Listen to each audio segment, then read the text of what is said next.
Благодаря, господин председател.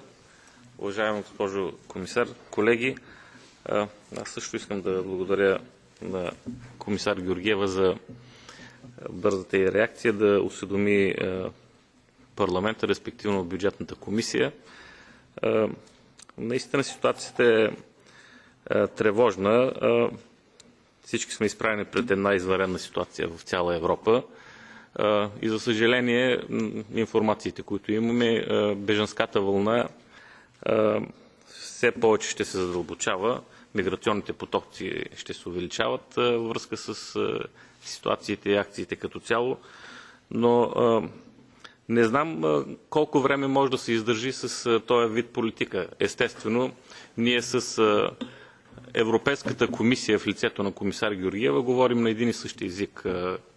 Парламента, респективно в лицето на бюджетната комисия, имаме разбиране за проблематиката и същността на цялата криза, но ми се струва, че трябва да се помисли за изработване на една цялостна стратегия, за провеждане на един стратегически преглед на цялостната среда за сигурност, както в региона Среден изток и Северна Африка, така и от изготвянето на стратегия, която да започне още към настоящия момент. Защото във връзка по време на изслушването на агенцията Frontex, там беше заявено, че стратегия за по-дългосрочна визия в контекста на развитието Хоризонт 2020 ще започне нейното изработване 2017 година.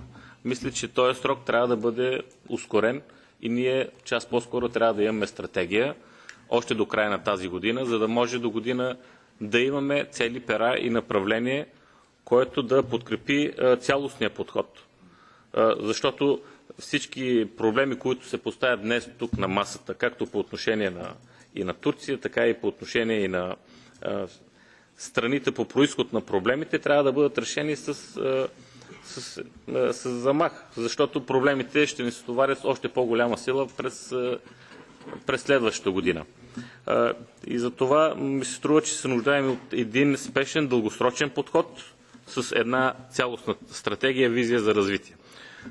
Още веднъж искам да благодаря и да поздравя комисар Георгиева, защото в крайна сметка мисля, че отговорните институции в рамките на трилога трябва да намерят решение на... Благодаря.